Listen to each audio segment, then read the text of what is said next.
Wow. Right.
Logo. Do it. And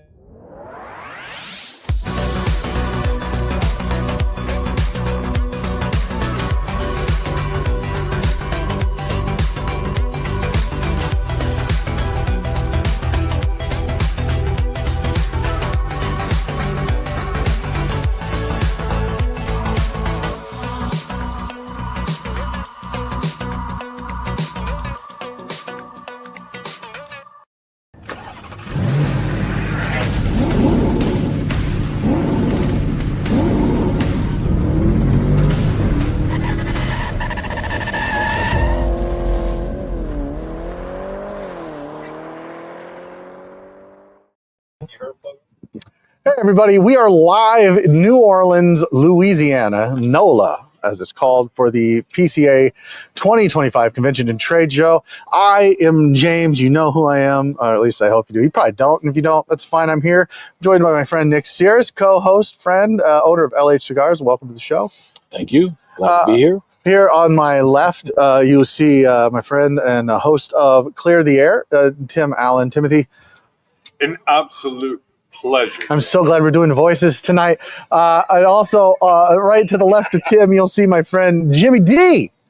This guy. James Daling from the Drawing Room, Davenport, Iowa. Also, one of our reviewers here at Simply Stogies. Jimmy, welcome to the show. Glad to be here. Day 0 recap. The PCA 2025 is underway. It has been a fun-filled, fruitful day of technology not working the way we want it to, unfortunately. Well, par for the course. It is par for the course. Yes, it does happen. New equipment will do that. It was the first time. You can test everything out to the T. Yes. And then you get to location, you're like, nothing's working. Yes. So I know what you're all here for. You want to know about Day 0. We're going to talk about it. Day 0 is the day where they do the keynote speech, where they have several panels for retailers and media. It's also the day of the opening party, which was sponsored by Dunbarton and Villager. Espinosa. Dunbarton. I said Dunbarton. Buffalo Yeah, Trace. Buffalo Trace. Yeah. Buffalo Trace. We can't forget that. Tim is very familiar with Buffalo Trace. Very Familiar. Fluidly. But before we get to that, we were having a discussion, Jimmy, there at the opening party tonight.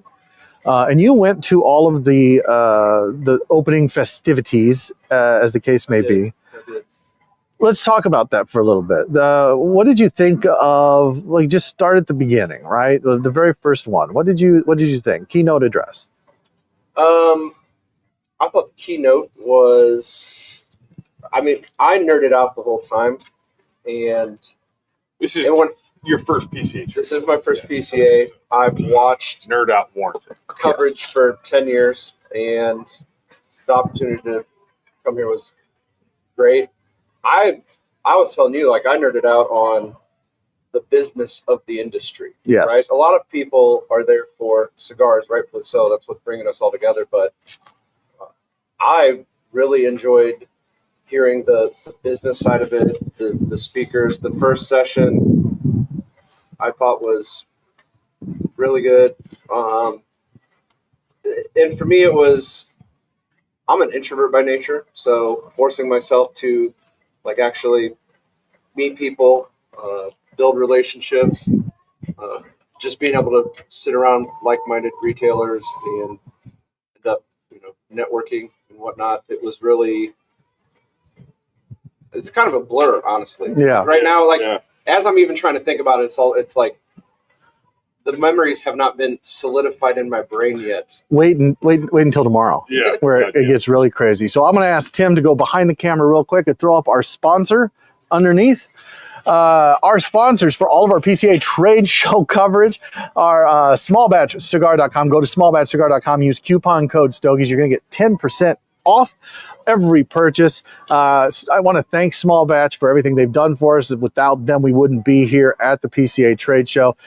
Dave West, Andrew, just fantastic guys to work with. We're hoping to bring you a podcast with Dave live here in New Orleans. Won't be live, it'll be recorded, but it'll go out on the 15th.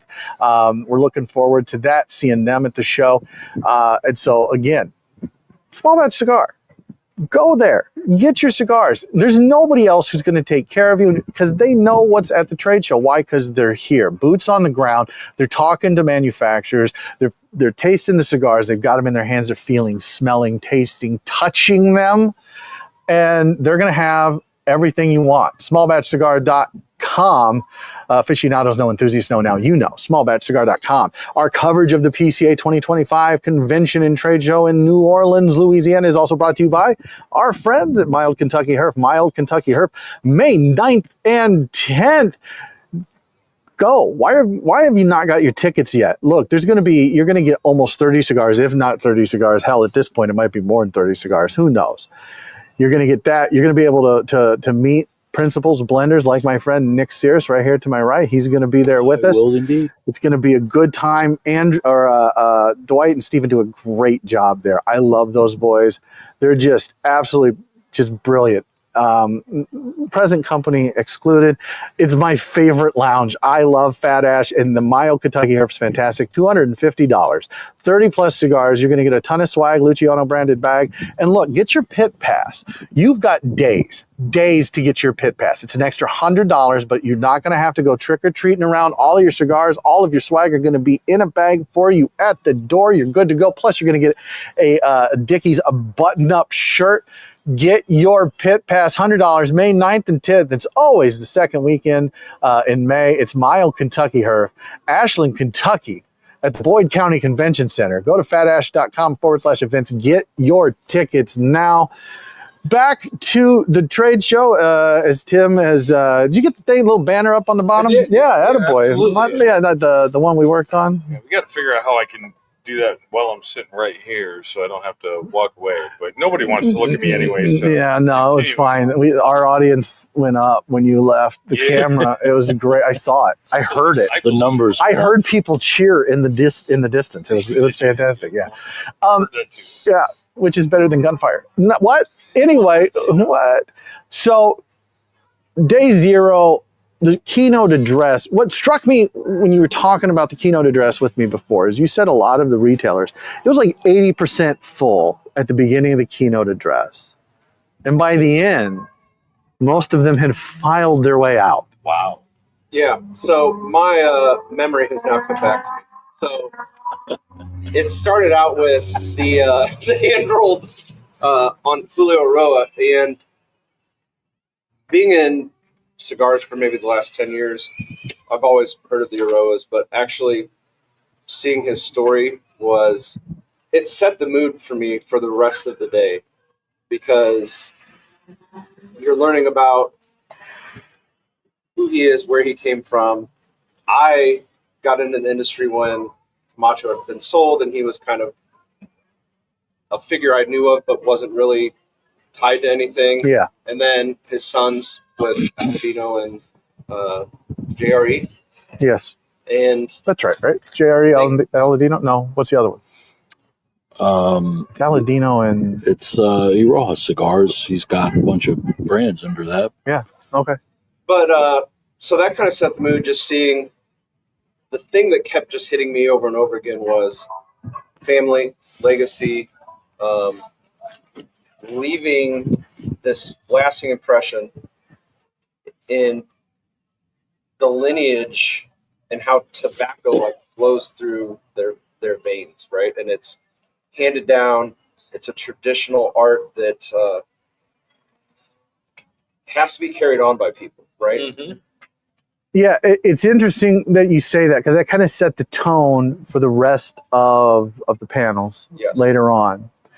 And I definitely want to get to that. And Nick, I want to get your opinion on all of this as well. For me, I want to bring it back to the retailers.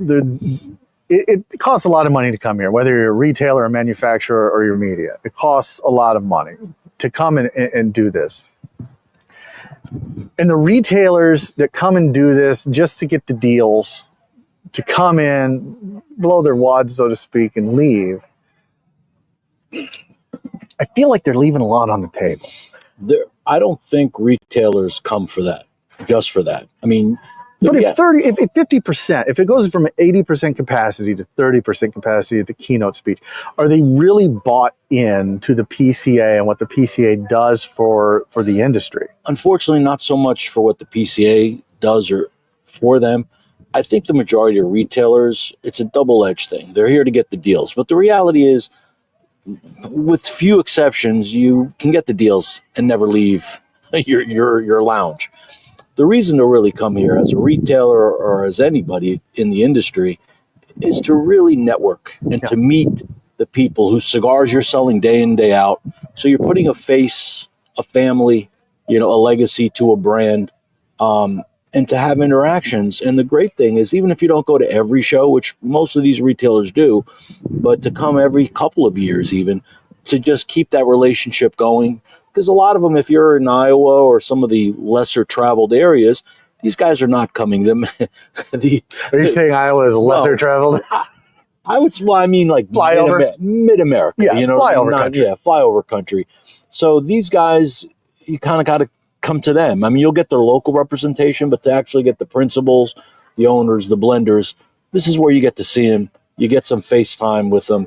And if you're not going to go to the breakout sessions or the keynote address, you get to socialize with them on a very, very down-to-earth type of setting. I mean, very intimate. To be in an area where, like tonight, I don't know if I should segue into the evening. Well, I want to stay on this because Jimmy and I had a great conversation.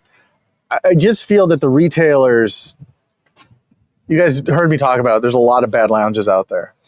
There's a lot of bad lounges. And when they're not connecting with these people and they have the opportunity here at the PCA to really connect, right? And not just show up at the booth and buy from the rep and get their 10 minutes with the principal and then move on, right? To really connect. If they're missing that opportunity, I feel like they're doing the consumer and their customers a disservice. Because we always say here at this show, right? We connect our audience with the industry in a very personal way. Stories sell cigars. Absolutely. Not so much personalities, but knowing someone's story and knowing what they did to get to where they're at, to produce these rolled up bundles of dead leaves that we all love. You want to connect with them on a personal level. And that's what we do. And I feel like a lot of lounges, and Jimmy, you're a lounge owner, a lot of lounges don't do that.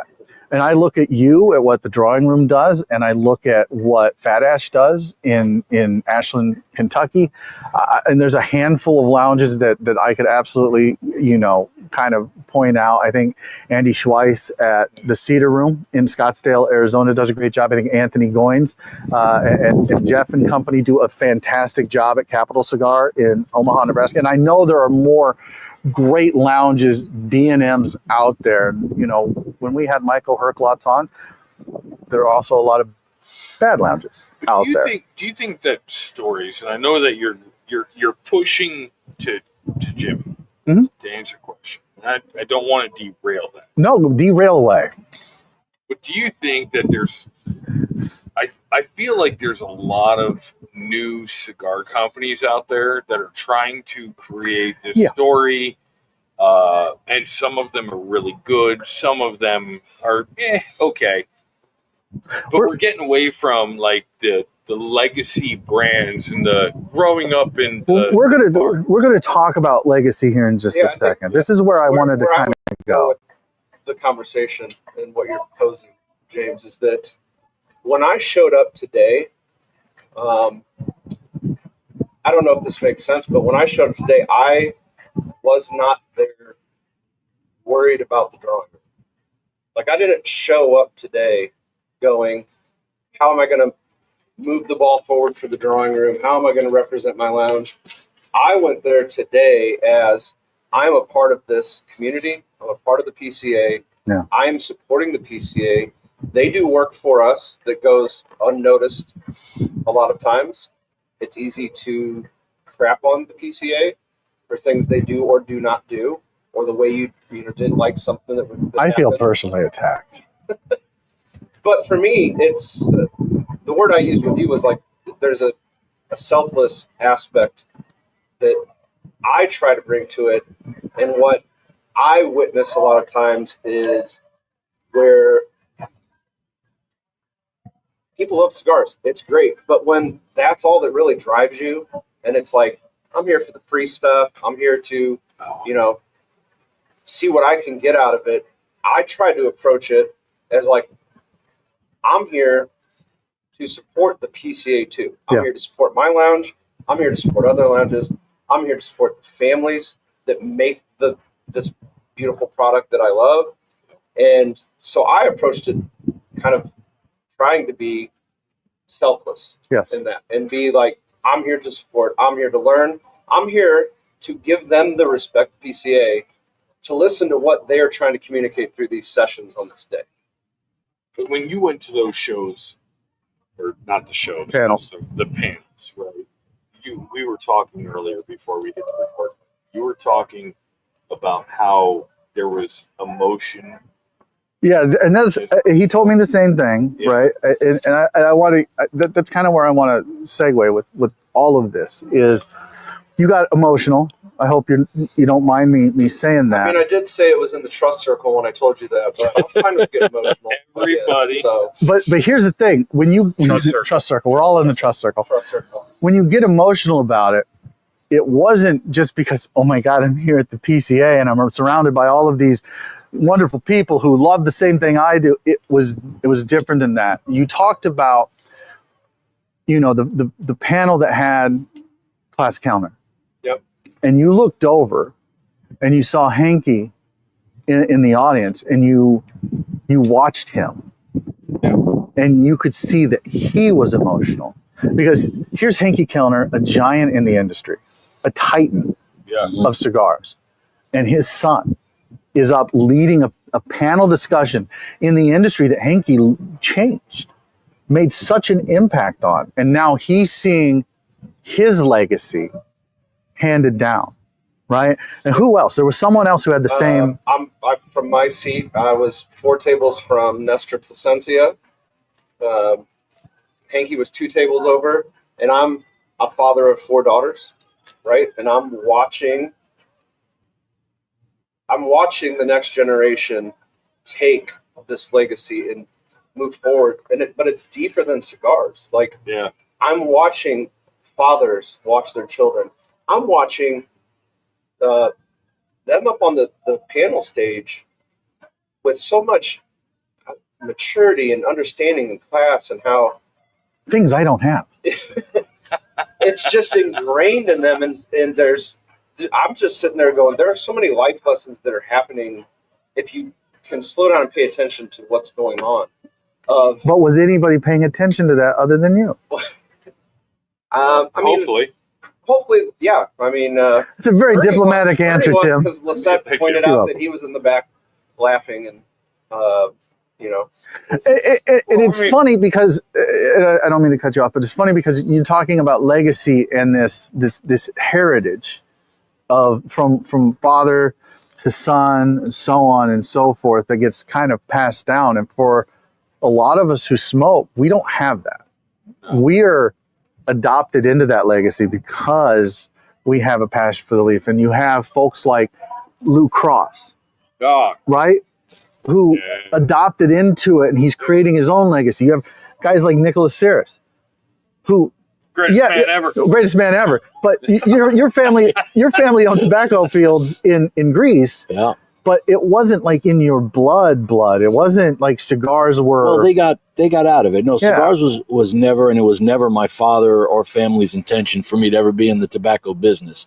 It was something that I was drawn to, and I'm sure my parents probably weren't so happy, but they said, what are you going to do? I always kind of did my own thing. They would have preferred I would have been a doctor. Why aren't you a doctor? But it didn't happen. But people that are drawn to this leaf for whatever reason, if you have it inside of you, you know, like I have a son that I'm very proud of that is, you know, I love him to death, and he's doing a great job in his career.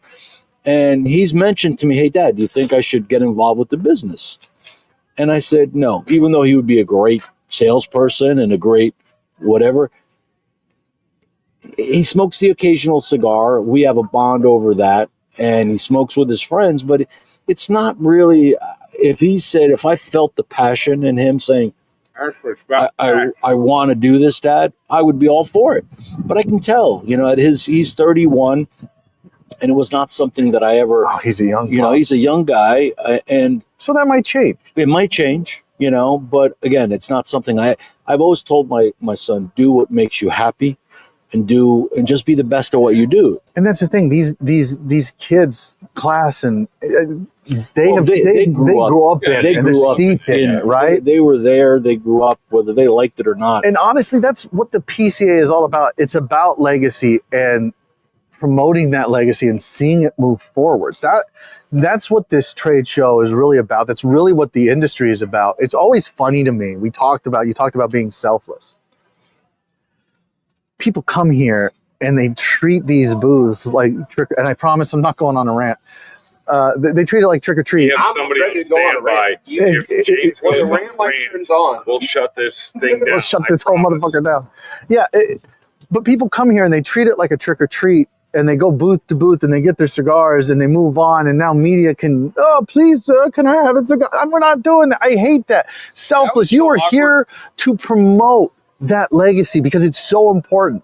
It's so important. The PCA keeps this legacy free for us, right? Like they work tirelessly to keep the federal government out of your humidor. Now they're working tirelessly to keep the state governments out of your humidor. In the same way that manufacturers are bringing their families in, absolutely, the new blood also is so important on the retailer level because if you don't have the right retailers representing this product, then it just becomes another widget. And if they're not connecting.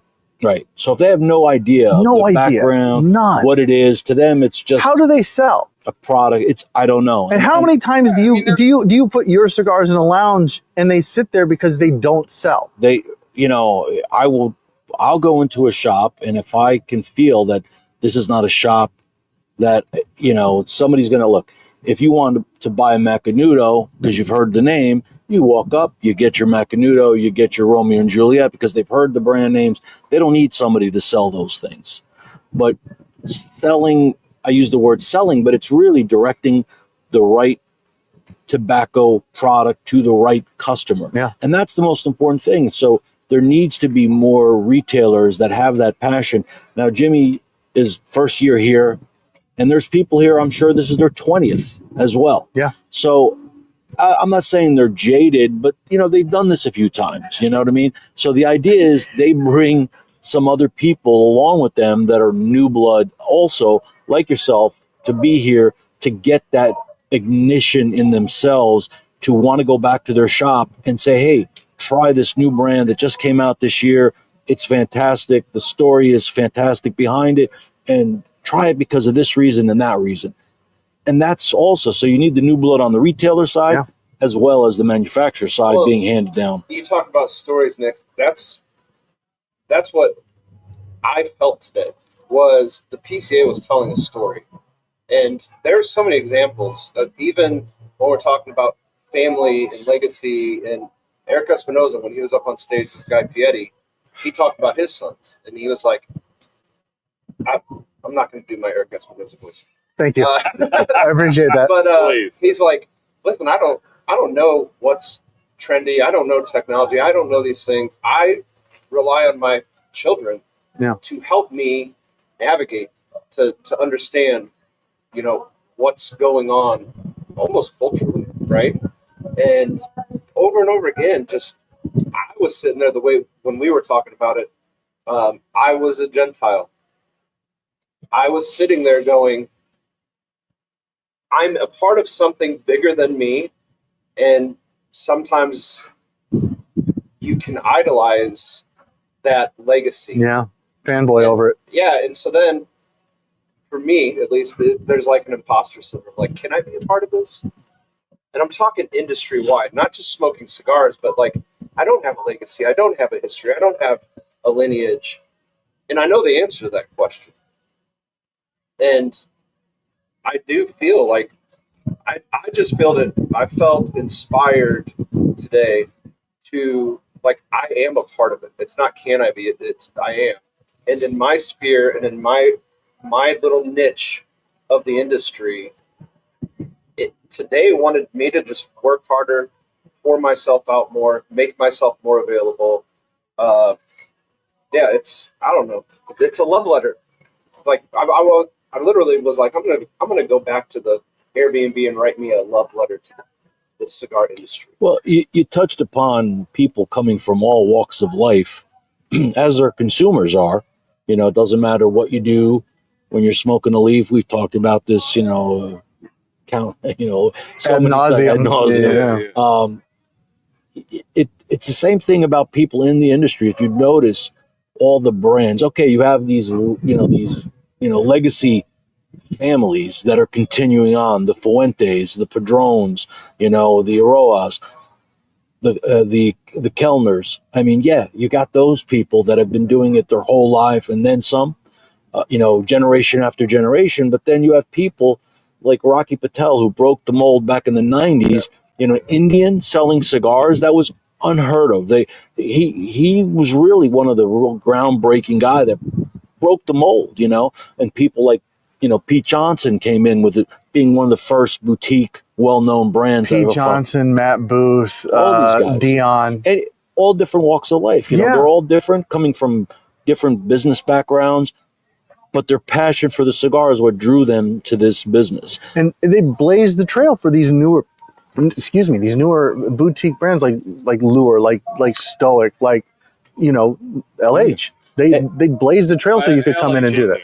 Well, no. But when he was he's still boutique. You're still boutique, right? You're still boutique. Always be boutique. And they blazed the trail so that you could make a living doing this, and so that Lou could make a living doing easier. This. Yeah. And now, pretty much, it's become as pretty much anybody can go in and have their own brand. The ones that are successful, you got to start with the passion. Yeah. If you think, oh, you know what? I think I'm going to make $1 million in this business, just selling cigars. It's not that way. These people are not going in. Ultimately, everybody's goal is to make a living doing this, enjoying what they do. If you go in saying, I'm going to become the next Rocky Patel, that's a great aspiration to have. Good luck. But hey, listen, somebody will. Somebody will do it. Well, that diversity was even exemplified on stage, right? Starts with the Aroas. Then we go into the next generation, which even in that you have Kellners, which kind of are in both camps, Davidoff and what Klaus is doing now. They're out. Boutique, They're out. And but that was their legacy, right? Like that's the legacy, right? Placentia, you have EPC, and then Nick Melillo. Then you have Espinoza. Then you have, and so like, I really feel that there was a diversity even in who was on panels and who was up front, and really represented that cohesiveness where we all are part of the same industry, whether you are a legacy with a heritage or whether you came in because you had a passion for it. Absolutely. And you're part of it. And it doesn't matter your ethnicity, your background, your sex. The women of the PCA are blowing up. They've got a lot of stuff going on. There's a lot of women in the industry. I feel like there was a large amount of women at the opening party. There was more women at that party than I've ever seen at any of the opening PCA trade shows. This was probably, let's go ahead and switch gears here because I know this is going longer than what it should be.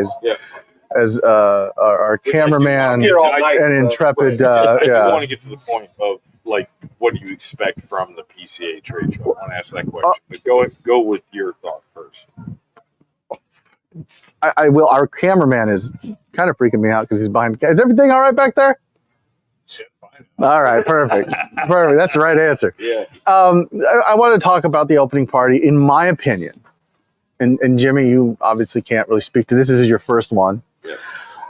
But Tim, Nick, this, in my opinion, is the best opening party that they've had. The PCA has had in the last. Since we've been coming, in the last 4 years, 5 years. Yeah, this would be our fourth year. Fifth year.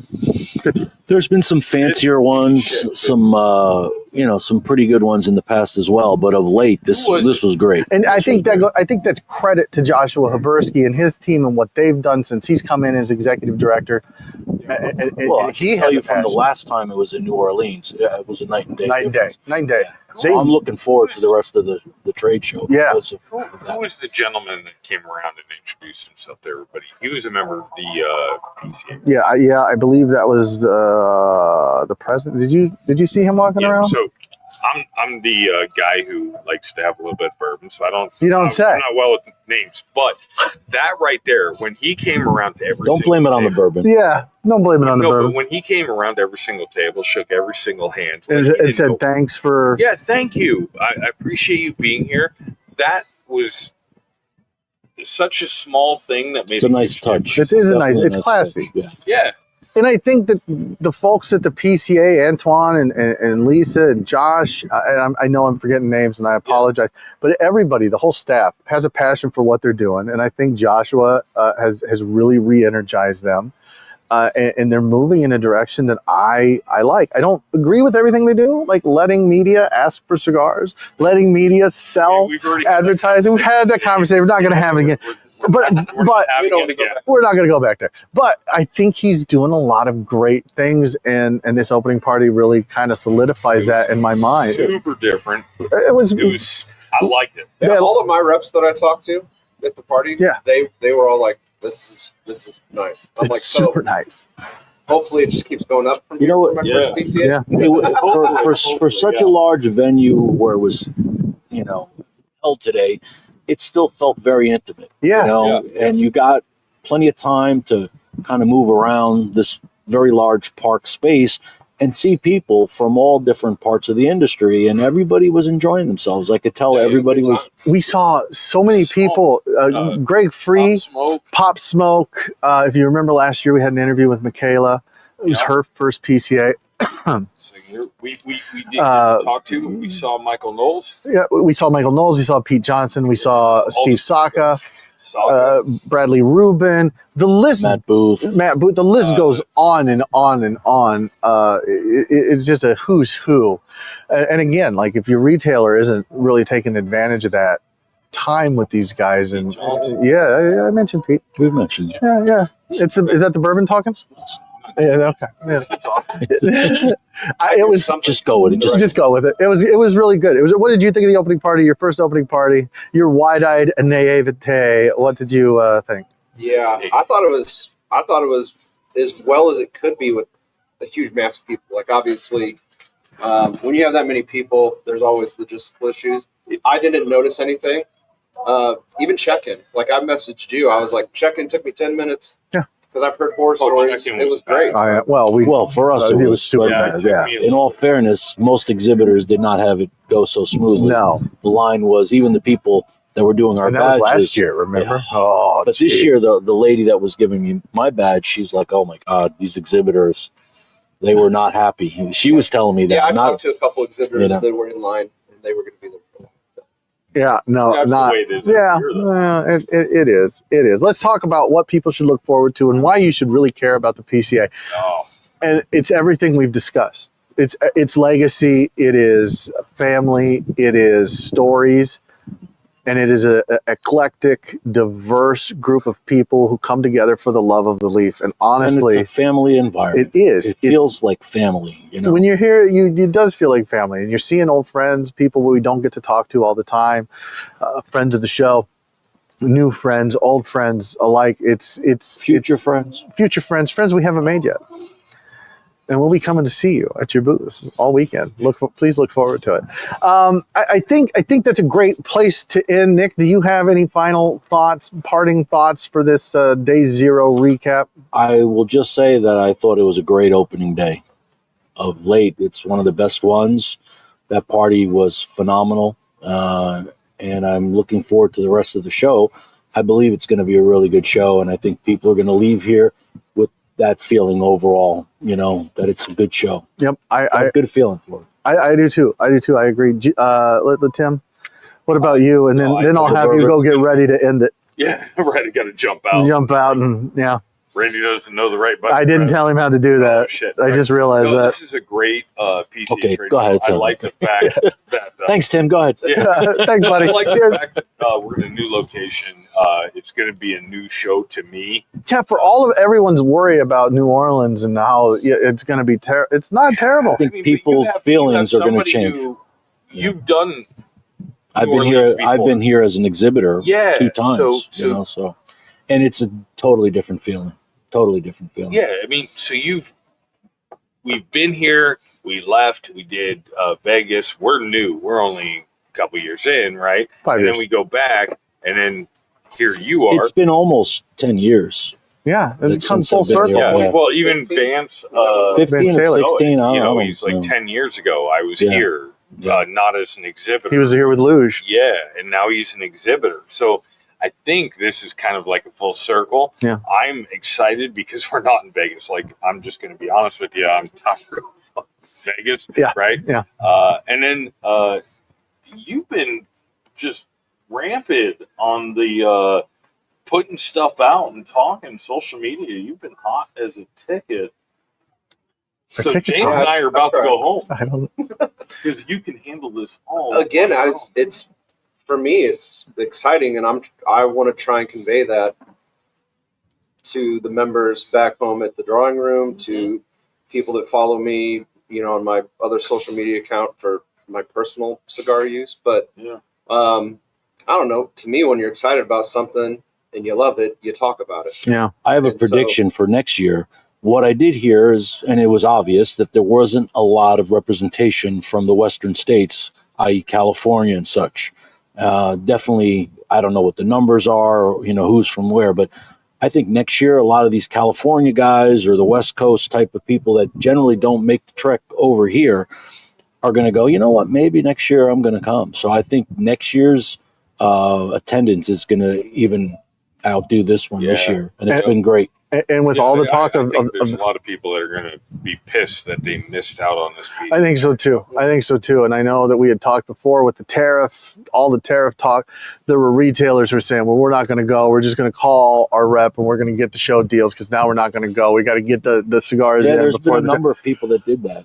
It's surprising because people are just panicking like the rest. But again, it's like the rest of the country and the consumers, and there's so much, uneasiness about what's the future going to bring. But again, sorry to cut you off, Nick. Again, that's what I was feeling when I was there, is conversations we've had about tariffs and the things that brick and mortars are doing or retailers are doing. And for me, like, I'm sitting there going, maybe I'm a dumb business owner, but it's not always just about cigars. It's about people. It's always about relationships. people. It's about always about relationships. If we don't, I mean, you're people that are gonna just drop into your lounge and buy a cigar. They're just gonna. That's those people, right? They're gonna drop in. Yeah. People who are like, I want to go to an establishment, have a cigar, get to know people and stuff like that. They have the ability to spend the extra time. Yeah. I mean, it's all disposable income, and we yeah. No, we burn money. We get it. Yeah, absolutely. Yeah, I think that, look, we've got a busy weekend ahead, Saturday, Sunday, Monday. We're going to have lives every day, twice a day, 7:30 in the morning, every morning. You can tune into a live. If you miss it, look, it's up on YouTube. It's up on Rumble. It's up on Facebook. Watch it later. It's fine. I know people on the West Coast. It's 5:30 a.m. I wouldn't be up. I mean, I probably will while I'm here. But do I get to do my rant real quick about retailers? I guess. Didn't you already do that? No, go for it. Okay. To me, one thing that stuck out too that I talked to James about was, as a retailer, you need to, in my opinion, this is James Daling's opinion. You need to have respect for what the PCA does, what these brands represent. Don't be a slob and show up in sweatpants and a t-shirt.